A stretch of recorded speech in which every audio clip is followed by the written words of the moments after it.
हिमालय गेजेर फरायसालियाव फरायनाय फरायसाफोरनो मैथाबारि गामिनि रायजो राजाफ्रा साइकेल बायना राननानै होदों। रायजो राजाफोरनि बाख्नायजाथाव हाबाफारि।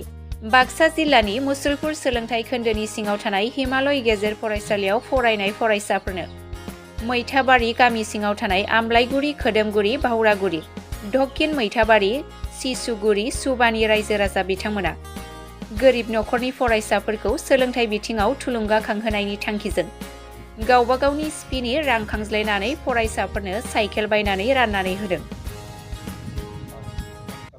नैबे हिमालय गेजेर फरायसालिनि फरायसा फरायसुलिफोरनो दिनै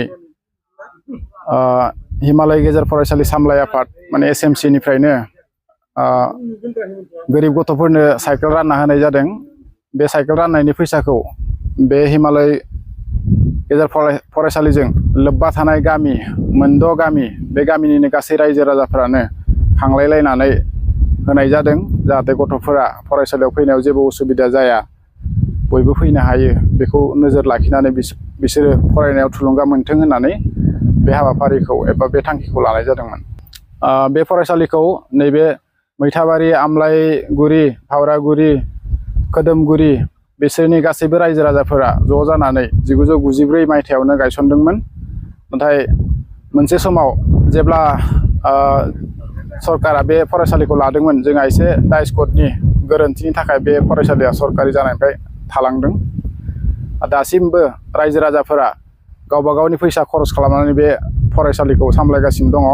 नांनाय समाव डेस्क, बेन्च बायदिसिना गासैबो रायजो राजायानो दासिमबो होगासिनो दं। आं सरकारखौ खावलायनो सानो जे जोंनिल' नङा, जायखिजाया भेन्सार फरायसालिखौ थाबैनो नैबे BTR सरकारनि जिथु दफा दङ 6.3, बे दफानि गेजेरजों थाबैनो सरकारि खालामनांगौ। आङो सरकारखौ BTR सरकार आरो आसाम सरकारखौ खावलायनो लुबैयो जे नैबे मैथाबारि ओनसोलाव गेजेर फरायसालिनि जोबोद गोनांथि। मानो होनोबा बेनिफ्राय बेसेबा गोजान गोजानाव फरायसालिफोरा दङ। ओरैहाय नबस्ति दङ, गोजान जायो, आरो सुबनकाटा दङ, सुबनकाटाया बेसेबा गोजान जायो। बेनिखायनो बे गोनांथि, बेखौ जाहाथे थाबैनो सरकारा राहा लायो।